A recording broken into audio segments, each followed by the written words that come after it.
Mwiriweho neza Banyamulenge, Banyamulengekazi.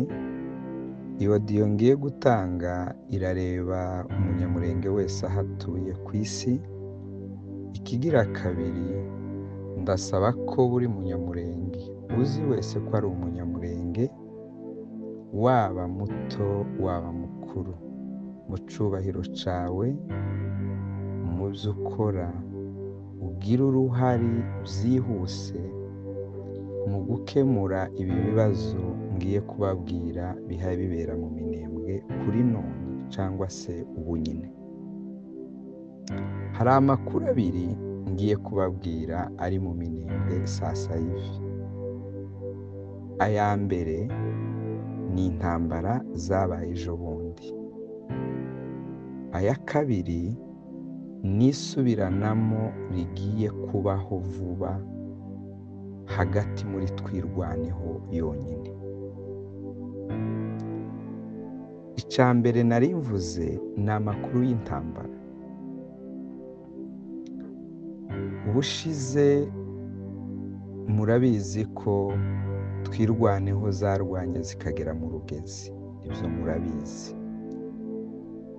Nyuma haje kuzamuka ifosi nyinshi, ubutabazi bwinshi butabara bariya bafurero, bariya babembe, ariya moko yari atuye hariya, cyangwa se mayimayi ya Ngoma Nzito niyo yari yarasigaye hariya haruguru mu Rugezi, kuko ababo bari bamanutse hano mu Mushasha igihe bari bahamagajwe kugira ngo baze gutangira urugamba rwo kurwana na M23 hariya mu Mushasha. Ibyo murabizi.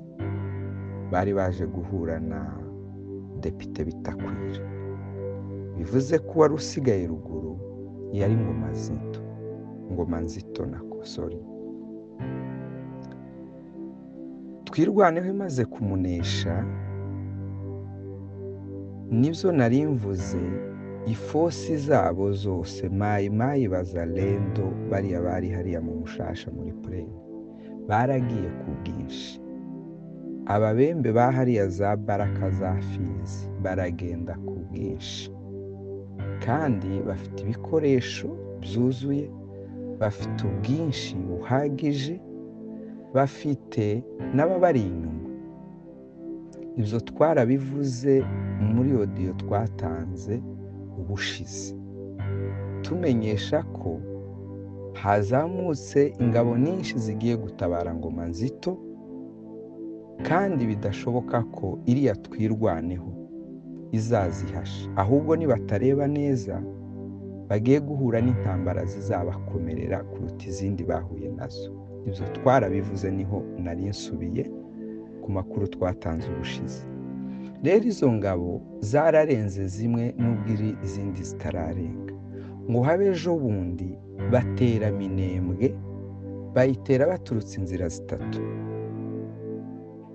Abaturutse mu Gahwera ho habaye impfu nyinshi, habaye abakomeretse, ndavuga mu ruhande rw'abatwirwaneho, ariko inka zigera 110 ziranyagwa ziragenda.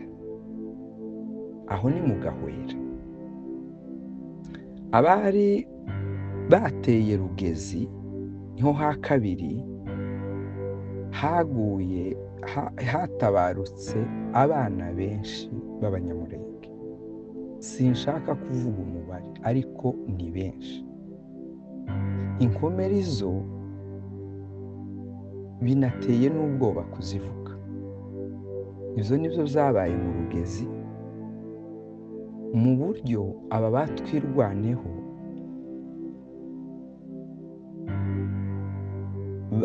bagize imbaraga nkeya bikurikiranye na effectif cyangwa se n'umubare n'ubushobozi aba babateye bari bafite. Sinja muri detaye nyinshi kuko ni audio irashobora kugenda ikagera kure ntitubizi, ariko icyo mbabwiye nuko habaye ibintu bitosobanuka biteye n'ubwoba kubivuga mu ruhande rwa Twirwaneho. Aho ni aha kabiri. Aha gatatu ni mu Kabanju. Mu Kabanju ho kugeza no kuri none, ubu nyine tuhaye tuvugana sasa hivi, amakuru yaho ntazwi. Abari bahari nta trace. Twirwaneho yari ihari yose, nta trace. Uwari mutanga amakuru, kuko ntibari bakirimo bakoresha ibyombo, kuko ziriya mayimayi zamaze kubarusha imbaraga. Mu batabarutse bafashemo ibyombo byabo, no mu bo bafashe matekwa mu ruhande rwa Twirwaneho babaka ibindi byombo. Communication baba barayibonye yose, bituma Twirwaneho itagikoresheje ibyombo, ikoresha amatelefone. Niho nari mvuze telefone yo mu Kabanju yagiye kuzima. Uwari uyifite amaze gutanga umubare w'abamaze gupfa n'abamaze gutekwa bafashwe n'amaboko. Si ibintu byo kuvuga. Abo bari basigaye nibo nari mbabwiye ngo kugeza ubu nyine nta trace yabo. Ayo niyo makuru y'intambara. Ngaruke kuri iri jambo n'ubundi nari mvuze, twavuze ubushize mu minsi nk'ibiri cyangwa itatu ishize. Ni audio zirahari, abatazifite twanazibaheza. Twongere tubisubiremo ko hazamutse bariya bazalendo na za mayimayi bafite ubushobozi bwa Twirwaneho twese turabuzi, ariko ubushobozi bwazamutse bwa bariya bazalendo ntabwo bishoboka ko Twirwaneho yaresista imbere yabo.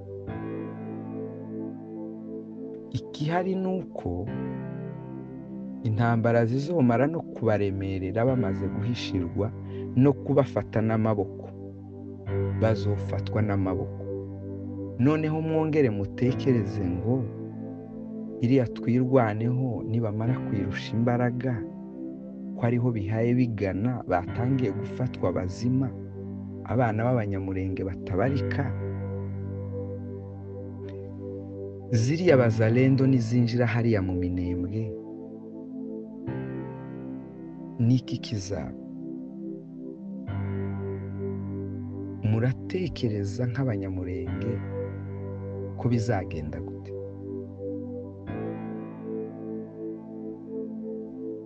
Reka ndekera aho ngaho mu kurangiza cyangwa se muri conclusion yaje, ndaza kukigarukaho bukeye. Reka nje ku ca kabiri. Ca kabiri nico nari mvuze ngo gusubiranamo kwa bariya basirikare bo muri Twirwaneho. Hariho abayobozi barenga kuri 5 bo muri Twirwaneho iriya yari isanzwe hariya, bihuje ntibumva umurongo Sematama yazanye n'abariya bantu yahazanye. Noneho nyuma baza gusaba Sematama ko abafungurira Ndori nimba kiriho, kandi nimba atakihari abibabwire. Sematama ntiyagira ico abasubiza. Inama y'abashefu iraterana hamwe n'abo basirikare, izo viongozi nababwiye zirenga 5, simvuga amazina yabo. Nanone batuma kuri Sematama baramubwira ngo Ndori nimba kihari turasaba kumudufungurira, kandi nimba atakihari nanone ubitubwire.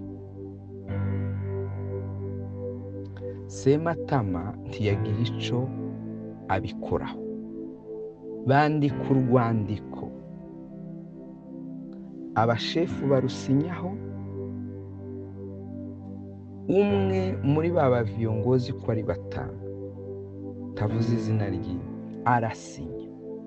Urwandiko bararufata barwohereza Sematama, ruramushikira mu maboko ararusoma, ruvuga rusaba ca kindi n'ubundi bahoze basaba, Ndori nimba hari umufungure ntaco azira, kandi nimba atakihari nazo ubitubwire. Kuva urwandiko rugeze kuri Sematama ntakiri mwika imwe. Ubu mpaye mbabwira yaraye ku kabingo, iri joro riri muri Afrika araye ku kabingo.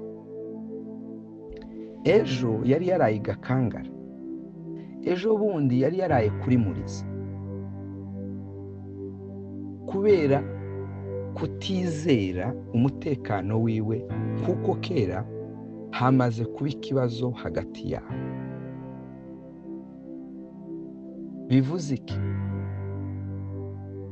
Ntibumva umurongo yazanye n'abantu yazanye. Ikigira kabiri, intambara yatangije hariya, dore ngizi uko zimeze, ariko cane bamusaba gufungura Ndori. Natamufungura nimba akihari ababwire ko atakihari, bamenye ikindi bari bukore. Ubu nyine sasa hivi mpaye mbivuga, muri Twirwaneho harimo ibice 2. Reka ntambuke, ngiye kugana kuri conclusion kuko nari mbivuze. Sabe abayobozi bacu b'abanyamurenge bari Kinshasa, nyakubahwa Alex Gisaro, nyakubahwa Levis Rukema, nyakubahwa Lieutenant General Pacifique Masunzu, nyakubahwa General Gasita, n'abandi ntavuze bari muri leta, bakora muri leta, baba mu nzego za gisirikare, baba no mu nzego za gisivili. Ari n'abandi bahoze no muri izo nzego n'ubundi bakora muri leta, cane bari Kinshasa. Sabe mituwalite ya Kinshasa, Shikama, n'izindi za mituwalite zose aho ziri muri Kongo za Shikama.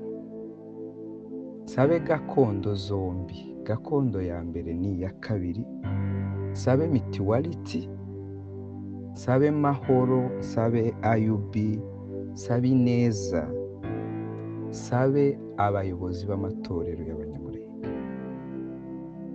sabe ubuyobozi bwa Gumino nk'uko bari kumwe n'abarundi hafi cyane muri Haut Plateau, barabana. Ico mbasaba, sabe n'umunyamurenge wese nk'uko natangiye mbivuga, kuko buri wese afite ico yakora. Twirengagize ibyabaye byose, twibagirwa amacakubiri dufite. Bazavuga ngo ico dupfana kiruta ico dupfa. Basabe ngo nimusabe leta yacu, nimusabe leta yacu ya Kongo yohereza ingabo zihagarare hagati ya Twirwaneho na ziriya mayimayi bazalendo, zihagarika iriya mirwano, kuko iriya mirwano nidahagarara ifite imbaraga zo kunesha uruhande rw'abariya batwirwaneho. Mutekereze nk'uko nabivuze mbere, ese twirwaneho nineshwa bariya abaturage bari hariya mu Minembwe ikizababaho ni iki?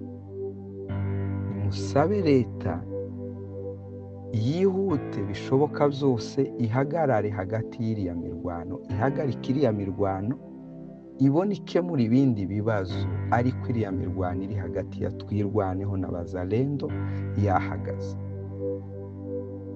Icyo ni kimwe. Ikigira kabiri, muhaguruke mukemure iki kibazo kiri muri twirwaneho, kitarazana intambara yo gusubiranamo ngo twongere tugira andi mapfa avuye muri twebwe twenyine. Reka nsubire iri jambo.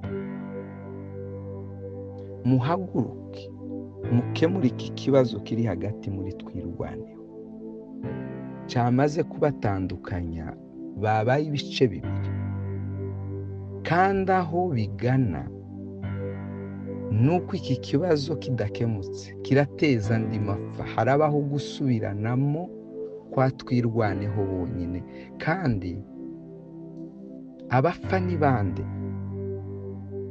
Ni twebwe twenyine.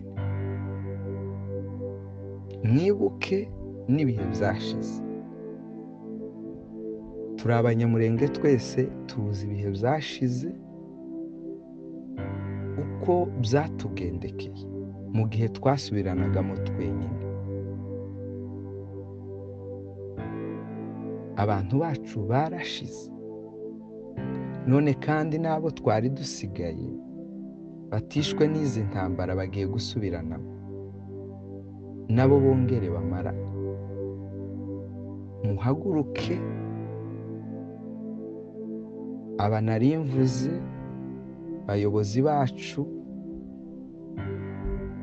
navuze ayo ma mutuality niko nabivuga, cyangwa se aya ma organization, ariko hari n'izindi ntazi amazina, nk'iyo mu Buraya, nk'iyo muri Australia n'ahandi. Hari n'izindi mutuality zidakorera mu neza, ndavuga hano muri Canada, za Amerika nazivuze, zirimo urubyiruko rwigenga. Buri wese nahaguruke, twirengagize ibyabaye, twirengagize ibyo dupfa, twirengagize biriya byose, ariko dutabare bariya abantu bacu, twongere dutabare bariya babyeyi, cyane cyane abari muri leta, abafite icyo bavuga. Muhaguruke. Nimudahaguruka ibyenda kubaho n'ibyo mbabwiye. Ayo ni amakuru ya sasa hivi. Nabibutse, mwabonye Chef Semahoro Karaha ari kuri YouTube avuga ijambo, sinzi ko ababashije kumwumva no kumukurikira babitahuye. Abivuga mu marenga ko abavuga ko hari inama yakoresheje y'abanyabyinshi babesha. Abavuga ko hari umusirikare, sinzi uko yabivuze neza, yagiye gufunguza ibibazo by'umusirikare ufunze. Avuga ko ibyo ntabyo yakoze, ibyo ari iby'abasirikare n'abari abasivili. Ibyo mwarabikurikiye, abatarabikurikiye muje kuri YouTube. Sinibuka izina ry'iyo YouTube, ariko mwabibaza, uwo wabibaza wese yabiguheza. Chef Semahoro yarabivuze. Sinzi ko abantu babashe gutekereza impamvu y'ibyo, cyangwa se ko hari aho bari bumvishije ayo makuru ko yavuzwe. Mutekereza ko yayavuze bivuye kuki? Yashakaga kubabwira ibihari, yarazi ibihari, kandi nanabivuge, ari muri danje.